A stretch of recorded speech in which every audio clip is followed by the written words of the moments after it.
श्री सत्यनारायण व्रत कथा पहला अध्याय।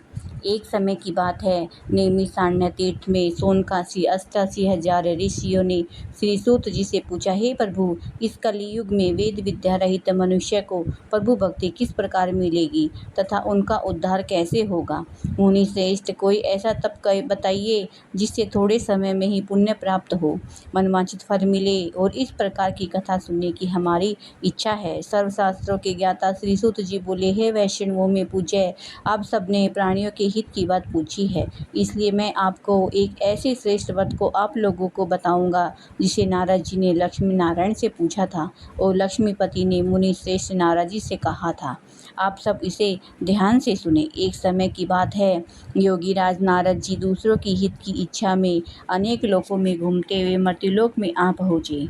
यहाँ उन्होंने अनेक योनियों में जन्मे प्राय सभी मनुष्यों को अपने कर्मों के द्वारा अनेक दुखों से पीड़ित देखा। उनका दुख देखकर नारद जी सोचने लगे, कैसे यत्न किया जाए जिसके करने से निश्चय ही मानवों के दुखों का अंत हो जाए। इस प्रकार का मनन करते हुए वह विष्णुलोक को गई। वहाँ देवों के ईश नारायण भगवान की स्तुति करने लगे, जिनके हाथों में शंख, चक्र, गदा और पद्म थे, गले में वरमाला पहने हुए थे। स्तुति करते हुए नारद जी बोले, हे भगवान, आप अत्यंत शक्ति से संपन्न हैं, मन और वाणी भी आपको नहीं पा सकती। आपका आदि मध्य अंत और कुछ भी नहीं है। निर्गुण स्वरूप सृष्टि के कारण के भक्तों के दुखों को दूर करने वाले हो, आपको मेरा नमस्कार है। नारद जी की स्तुति सुनकर भगवान विष्णु बोले, हे मुनि श्रेष्ठ, आपके मन में क्या बात है और आपका किस काम के लिए आगमन हुआ है, निसंकोच कहो। इस पर नारद मुनि बोले, मर्त्यलोक में अनेक योनियों में जन्मे मनुष्य अपने कर्मों के द्वारा अनेक दुखों से दुखी हो रहे हैं। हे नाथ, मुझ पर दया रखते हो तो बतलाइए कि मनुष्य के थोड़े से ही प्रयास से उनके दुखों से कैसे छुटकारा मिल सकता है। श्री हरि बोले, हे नारद, मनुष्य की भलाई के लिए तुमने बहुत अच्छी बात पूछी है, जिसके करने से मनुष्य मोह से छूट जाता है, वह बात मैं कहता हूँ, सुनो। स्वर्ग और मर्त्यलोक दोनों में एक उत्तम दुर्लभ व्रत है जो बहुत पुण्य देने वाला है। आज प्रेमवश मैं होकर तुमसे कहता हूँ। श्री सत्यनारायण भगवान जी का यह व्रत अच्छी तरह विधि पूर्वक करके मनुष्य तुरंत ही यहाँ सुख भोग कर मरने पर मोक्ष को प्राप्त होता है। श्री हरि के वचन सुनकर नारद जी बोले कि उस व्रत का क्या फल है और उसका क्या विधान है और किसने यह व्रत किया है और यह व्रत किस दिन करना चाहिए, इसे विस्तार से बताएं। नारद जी की बात सुनकर श्री हरि बोले, दुख शोक को दूर करने वाला यह व्रत सभी स्थानों पर विजय दिलाने वाला है। मानव की भक्ति और श्रद्धा के साथ शाम को श्री सत्यनारायण भगवान जी की पूजा धर्मपरायण होकर ब्राह्मण और बंधुओं के साथ करनी चाहिए। भक्ति भाव से नवेद, केले का फल, घी, दूध और गेहूं का आटा सवाया ले। गेहूं के स्थान पर साटी का आटा, शक्कर और गुड़ का लेकर सभी भक्षण योग्य पदार्थों को मिलाकर भगवान का भोग लगाएं। ब्राह्मणों सहित बंधु बांधवों को भी भोजन कराए। इसके बाद स्वयं भोजन करें। भजन कीर्तन के साथ भगवान की भक्ति में लीन हो जाए। इस तरह से श्री सत्यनारायण भगवान जी का यह व्रत करने पर मनुष्य की सारी इच्छाएं निश्चय ही पूरी होती हैं। इस कलिकाल अर्थात कलयुग में मर्त्यलोक में मोक्ष का यही एक आसान उपाय है। श्री सत्यनारायण व्रत कथा का प्रथम अध्याय संपूर्ण हुआ। दूसरा अध्याय। सूत जी बोले, ही ऋषियों, जिसने पहले समय में इस व्रत को किया था उनका इतिहास कहता हूँ, ध्यान से सुनो। सुंदरकाशीपुरी नगरी में एक अत्यंत निर्धन ब्राह्मण रहता था। भूख प्यास से परेशान वह धरती पर घूमता फिरता रहता था। ब्राह्मणों से प्रेम करने वाले भगवान ने एक दिन ब्राह्मण का वेश धारण करके उसके पास जाकर आदर से पूछा, हे विप्रह, नित्य दुखी होकर तुम पृथ्वी पर क्यों घूमते फिरते हो। दीन ब्राह्मण बोला, मैं निर्धन ब्राह्मण हूँ, भिक्षा के लिए पृथ्वी पर घूमता हूँ। हे भगवान, यदि आप कोई इसका उपाय जानते हैं तो बतलाइए। वृद्ध ब्राह्मण कहता है, सत्यनारायण भगवान जी मनवांछित फल देने वाले हैं, इसलिए तुम उनकी पूजन करो। इसके करने से मनुष्य सभी दुखों से मुक्त हो जाता है। वृद्ध ब्राह्मण बनकर आए सत्यनारायण भगवान जी उस निर्धन ब्राह्मण को व्रत का सारा विधान बतलाकर अंतर्ध्यान हो गए। ब्राह्मण मन में सोचने लगे कि जिस व्रत को व्रत ब्राह्मण कह कर गए हैं, मैं उसे निश्चय ही करूँगा। यह निश्चय करके उसको रात को नींद भी नहीं आई। वह सवेरे उठकर सत्यनारायण भगवान जी के व्रत का निश्चय करके भिक्षा के लिए चला गया। उस दिन निर्धन ब्राह्मण को भिक्षा में बहुत सा धन मिला, जिससे उसने बंधु बांधवों के साथ मिलकर श्री सत्यनारायण भगवान जी के व्रत को संपन्न किया। भगवान सत्यनारायण की का व्रत संपन्न करने के बाद वह निर्धन ब्राह्मण सभी दुखों से छूट गया और अनेक प्रकार की संपत्तियों से युक्त हुआ। उसी समय एक ब्राह्मण हर मास इस व्रत को करने लगा। इस तरह से सत्यनारायण भगवान जी के व्रत को जो करेगा वह मनुष्य सभी पापों से छूटकर मोक्ष को प्राप्त होगा। जो मनुष्य इस व्रत को करेगा वह सभी दुखों से मुक्त हो जाएगा। सूत जी बोले, इस तरह से नारद जी से नारायण का कहा हुआ यह व्रत मैंने तुमसे कहा। हे विप्रो, अब मैं और क्या कहूँ। ऋषि बोले, हे मुनिवर, संसार में उस विप्र से सुनकर किस किस ने इस व्रत को किया है वह भी हम सब सुनना चाहते हैं, उसके लिए हमारे मन में श्रद्धा है। सूत जी बोले, हे ऋषियों, जिसने इस व्रत को किया है वह सुनो। एक समय वही विप्र धन और ऐश्वर्य के अनुसार बंधु बांधवों के साथ इस व्रत को करने को तैयार हुआ। उसी समय एक लकड़ी बेचने वाला बूढ़ा आदमी आया और लकड़ियां बाहर रखकर अंदर ब्राह्मण के घर में गया। प्यास से दुखी लकड़हारा उनको व्रत करते देख विप्र को नमस्कार कर पूछने लगा कि यह आप क्या कर रहे हो, इसे करने से क्या फल मिलता है, कृपा मुझे बतलाइए। ब्राह्मण ने कहा कि सब मनोकामना को पूर्ण करने वाला श्री सत्यनारायण भगवान जी का व्रत है, इसकी कृपा से मेरे यहाँ धन्य धान्य आदि में वृद्धि हुई है। विप्र ने सत्यनारायण भगवान जी के व्रत के बारे में जानकर लकड़हारा बहुत प्रसन्न हुआ। चरणामृत लेकर वह प्रसाद खाने के बाद वह अपने घर को आया। लकड़हारे ने मन में इस प्रकार का संकल्प किया कि आज गांव में लकड़ी बेचने से जो भी धन मिलेगा उसी से मैं श्री सत्यनारायण भगवान जी का उत्तम व्रत करूंगा। मन में इस प्रकार का विचार को ले बूढ़ा आदमी सिर पर लकड़ियां रखकर उस नगर में बेचने गया जहां धनी लोग रहते थे। उस नगर में उसे अपनी लकड़ियों का दाम पहले से 4 गुना मिला। बूढ़े प्रसन्नता के साथ दाम लेकर केले, शक्कर, घी, दूध, दही और गेहूं का आटा ले और सत्यनारायण भगवान जी के व्रत की अन्य सामग्रियां लेकर अपने घर को गया। वहां उसने अपने बंधुओं के साथ बुलाकर विधि विधान से सत्यनारायण भगवान जी का व्रत और पूजन किया। इस व्रत के प्रभाव से वह बूढ़ा लकड़हारा धन, पुत्र आदि से युक्त होकर संसार में सुख भोग कर अंत में वैकुंठ धाम को गया।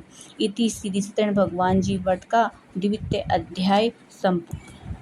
तीसरा अध्याय। सूत जी बोले, हे श्रेष्ठ मुनियों, अब मैं आगे की कथा कहता हूँ, सुनो। पहले समय में उल्कामुख नाम का एक बुद्धिमान राजा था। वह सत्यवक्ता और जितेंद्रिय था। प्रतिदिन देव स्थानों पर जाकर निर्धनों को धन देकर उनके कष्टों को दूर करता था। उनकी पत्नी भी कमल के समान मुख वाली और सती साध्वी थी। भद्रशीला नदी के तट पर उन दोनों ने श्री सत्यनारायण भगवान जी के व्रत को किया।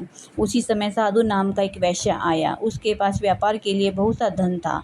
राजा को व्रत करते देखकर वह विनय के साथ पूछने लगा, हे राजन, भक्ति भाव से पूर्ण होकर आप यह क्या कर रहे हैं? मेरी सुनने की इच्छा है, आप मुझे बताएं। राजा बोला, हे साधु, अपने बंधु बांधवों के साथ पुत्र आदि की प्राप्ति के लिए ये महाशक्तिमान श्री सत्यनारायण भगवान जी का व्रत व पूजन कर रहा हूँ। राजा के वचन सुन साधु आदर के साथ बोला, हे राजन, मुझे इस व्रत का सारा विधान बतलाइए। आपकी कथा अनुसार मैं भी इस व्रत को करूँगा। मेरे कोई संतान नहीं है और इस व्रत को करने से निश्चय ही होगी। राजा से व्रत के सारा विधान जानकर व्यापार से निवृत्त होकर वह अपने घर गया और साधु वैश्य ने अपनी पत्नी को संतान देने वाले उस व्रत का वर्णन कर सुनाया। कहा कि जब मेरी संतान होगी तब मैं इस व्रत को करूँगा। साधु ने इस प्रकार के वचन अपनी पत्नी लीलावती से कहे।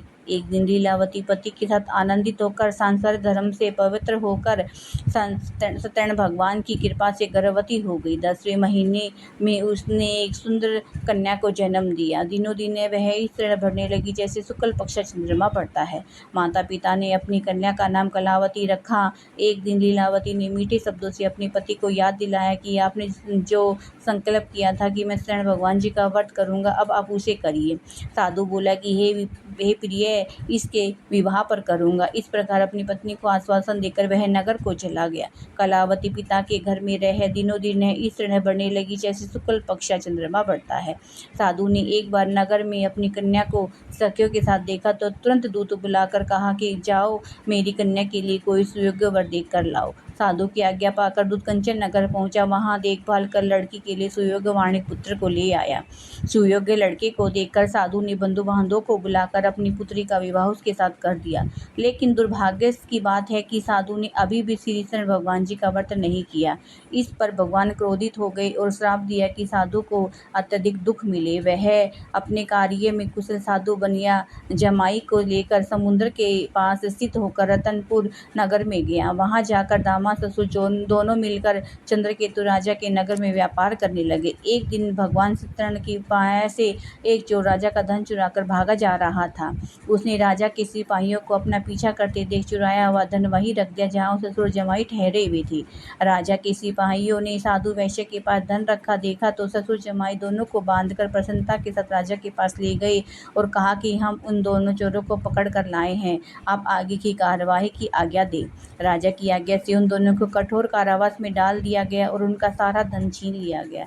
सत्यनारायण भगवान के श्राप से साधु की पत्नी भी घर में बहुत दुखी हुई। घर में जो धन रखा था उसे चोर चुरा कर ले गई। शारीरिक और मानसिक पीड़ा व भूख प्यास से अत्यंत दुखी अन्न की चिंता में कलावती एक ब्राह्मण के घर गई। वहां उसने श्री कृष्ण भगवान जी का व्रत होते देखा। फिर कथा सुनी और वह प्रसाद ग्रहण करके रात को घर वापस आई। माता ने कलावती से पूछा, हे पुत्री, अब तक कहाँ थी और तेरे मन में क्या है? कलावती ने अपनी माता से कहा, हे माता, मैंने एक ब्राह्मण के घर में श्री सत्यनारायण भगवान जी का व्रत देखा है। कन्या के वचन सुनकर लीलावती भगवान के पूजन की तैयारी करने लगी। लीलावती ने परिवार व बंधुओं सहित सत्यनारायण भगवान जी का पूजन किया। वर मांगा कि मेरे पति और दामाद शीघ्र ही घर आ जाए। साथ ही यह प्रार्थना की कि हम सबका अपराध क्षमा करें। सत्यनारायण भगवान इस व्रत से संतुष्ट हो गए। राजा चंद्रकेतु को स्वभाव में सपने में दर्शन देकर कहा, हे राजन, उन दोनों वैश्यों को प्रातः ही छोड़ दो और तुमने जो उनका धन लिया है उन्हें वापस दे दो, नहीं तो मैं तेरा पुत्र धन सब नष्ट कर दूंगा। ऐसा कहकर भगवान अंतर्ध्यान हो गए। प्रातःकाल सभा में राजा ने अपना सौपन सुनाया। दोनों वाणिक पुत्रों को कैद से मुक्त कराकर सभा में लाए। दोनों ने आते ही राजा को प्रणाम किया। राजा मीठे शब्दों से बोला कि महानुभाव, भावीवश ऐसा कठिन दुख प्राप्त हुआ है, लेकिन अब तुम्हें कोई भय नहीं है। ऐसा कहकर राजा ने उन दोनों को नए नए वस्त्र आभूषण पहनाए और जितना धन उनका लिया था उससे दूना धन देकर आदर के साथ विदा किया। इति श्री सत्यनारायण व्रत कथा का 3य अध्याय संपूर्ण हुआ। 4था अध्याय। सूत जी बोले, वैश्य ने मंगलाचार कर अपनी यात्रा आरंभ की और अपने नगर की ओर चल दिए। उनके थोड़ी दूर पहुंचने पर एक दंडी वेशधारी श्री सत्यनारायण ने उनसे पूछा, हे साधु, तेरी नाव में क्या है? अभिमान वाणिक हंसता हुआ बोला, मेरी नाव में तो बेल और पत्थर भरे हुए हैं, क्या धन लेने की इच्छा है? वैश्य के कठोर वचन सुन भगवान बोले, तुम्हारा वचन सत्य हो। दंडी ऐसा वचन कहकर वहां से दूर चले गए। कुछ दूर जाकर समुद्र के किनारे बैठ गए। दंडी के जाने के बाद साधु वैश्य ने नित्य क्रिया करने के पश्चात नाव को ऊंची देखकर अचंभा किया और नाव में बेल पत्थर आदि देखकर मूर्छित होकर जमीन पर गिर पड़ा। मूर्छा खुलने पर वह अत्यंत शोक प्रकट करने लगा और दामाद बोला कि आप शोक न मनाइए, यह दंडी का श्राप है, अतः हमें उन्हीं की शरण में चलना चाहिए, तभी हमारी मनोकामनाएं पूर्ण होंगी। दामाद की बात सुनकर दंडी के पास पहुंचा और अत्यंत भक्तिभाव से नमस्कार करके बोला कि मैंने आपसे जो असत्य वचन कहे थे उनके लिए मुझे क्षमा दे। ऐसा कहकर महान शोकातुर होकर रोने लगा। तब दंडी भगवान बोले, हे वाणिक पुत्र, मेरी आज्ञा से बार बार तुम्हें दुख प्राप्त हुआ है, तुम मेरी पूजा से विमुख हुआ है। साधु बोला, हे भगवान, आपकी माया से ब्रह्मा भी आदि देवता भी आपके स्वरूप को नहीं जान सकते, तो मैं अज्ञानी कैसे जान सकता हूँ? आप प्रसन्न होइए, मैं सामर्थ्य के अनुसार आपकी पूजा करूँगा। मेरी रक्षा करे और पहले के समान नौका में धन भर दूँ। साधु वैश्य के भक्तिपूर्वक वचन सुनकर भगवान प्रसन्न हो गए और उसकी इच्छा अनुसार वरदान देकर अंतर्ध्यान हो गए। ससुर जमाई जब नाव पर आए तो नाव धन से परिपूर्ण थी और वहीं उसने अपने साथियों के साथ श्री सत्यनारायण भगवान जी का पूजन किया और नगर को चल दिए। जब नगर के नजदीक पहुंचे तो दूत को घर पर खबर देने के लिए भेज दिया। दूत साधु की पत्नी को प्रणाम कर कहता है, मालिक अपने दामाद सहित नगर के निकट आ गए हैं। दूत की बात सुन साधु की पत्नी लीलावती बड़े हर्ष के साथ सत्यनारायण भगवान जी का पूजन कर अपनी पुत्री कलावती से कहा कि मैं अपने पति के दर्शन को जाती हूँ, तू कार्य पूर्ण करके शीघ्र ही आता। माता के ऐसे वचन सुन कलावती जल्दी से प्रसाद छोड़कर अपने पति के पास चली गई। प्रसाद की अवज्ञा के कारण श्री सत्यनारायण भगवान रुष्ट हो गई। नाव सहित उसने पति को पानी में डुबो दिया। कलावती अपने पति को न देखकर रोती हुई जमीन पर गिर पड़ी। नौका को डूबा हुआ और कन्या को रोता हुआ देख साधु दुखी हो बोला, हे प्रभु, मुझसे मेरे परिवार से जो भी कोई भूल हुई है उसे क्षमा करो। साधु के दीन वचन सुनकर श्री सत्यनारायण भगवान प्रसन्न हो गई और आकाशवाणी हुई कि हे साधु, तेरी कन्या मेरे प्रसाद को छोड़कर आई है, इसलिए इसका पति अदृश्य हुआ है। यदि वह घर जाकर प्रसाद खाकर लौटती है तो इसका पति अवश्य मिलेगा। ऐसी आकाशवाणी सुन कलावती घर पहुंचकर प्रसाद ग्रहण करती है और फिर आकर अपने पति के दर्शन करती है। इसके बाद साधु अपने बंधु बांधवों सहित श्री सत्यनारायण भगवान जी का विधि विधान से पूजा करता है और इस लोक के सुख भोगकर अंत में स्वर्गलोक को जाता है। इति श्री सत्यनारायण व्रत कथा का 4वां अध्याय समाप्त हुआ। 5वां अध्याय। सूत जी बोले, हे ऋषियों, मैं और भी कथा सुनाता हूँ, उसे भी ध्यानपूर्वक सुनो। प्रजापालन में लीन दुग्धध्वज नाम का एक राजा था। उसने भी भगवान का प्रसाद त्याग कर बहुत दुख पाए। एक बार वन में जाकर वन्य पशुओं को मारकर वह वड़ के पेड़ के नीचे आया। वहां उसने ग्वालों को भक्ति भाव से अपने बंधुओं सहित श्री सत्यनारायण भगवान जी का पूजन करते देखा। अभिमानवश वह राजा देखकर भी पूजा स्थान पर नहीं गया और ना ही भगवान को नमस्कार किया। ग्वालों ने राजा के सामने प्रसाद दिया तो वह प्रसाद नहीं खाया और प्रसाद को वहीं छोड़कर अपने नगर को चला गया। जब वह नगर पहुंचा तो वहां उसने सब कुछ अपना तहस नहस हुआ पाया। वह शीघ्र ही समझ गया कि यह सब भगवान ने ही किया है। वह दोबारा ग्वालों के पास पहुंचा और विधि पूर्वक पूजा कर प्रसाद खाया तो श्री सत्यनारायण भगवान की कृपा से पहले जैसा था वैसे ही हो गया। दीर्घ काल तक वह सुख भोगने के बाद उपरांत में उसे स्वर्गलोक की प्राप्ति हुई। जो मनुष्य इस परम दुर्लभ व्रत को करेगा उसे भगवान श्री सत्यनारायण की अनुपम कृपा और धन धान्य की वृद्धि होगी। निर्धन धनी हो जाता है, दयाहीन को जीवन वह मुक्त होकर जीवन जीता है, संतानहीन मनुष्य को संतान सुख मिलता है और सारे मनोरथ पूर्ण होकर मानव अंत काल में वैकुंठ धाम को जाता है। सूत जी बोले, जिन्होंने सबसे पहले इस व्रत को किया है उनके दूसरे जन्म की कथा कहता हूँ, सुनो। वत्सतान ब्राह्मण ने सुदामा का जन्म लेकर मोक्ष की प्राप्ति हुई। लक्कड़हारे ने अगले जन्म में निषाद बनकर मोक्ष प्राप्त किया। उल्का मुख नाम का राजा दशरथ होकर वैकुंठ को गए। साधु नाम के वैश्य ने मूर्तवश बनकर अपने पुत्र को आरे से चीरकर मोक्ष को पाया। महाराज दुग्धध्वज ने स्वयंभू होकर भगवान के भक्ति युक्त हो कर्म कर मोक्ष को पाया। इति श्री सत्यनारायण व्रत कथा का 5वां अध्याय संपूर्ण हुआ। श्रीमने नारायणे नारायणे नारायणे भजमने नारायणे नारायणे नारायण। श्री सत्यनारायण भगवान की जय हो।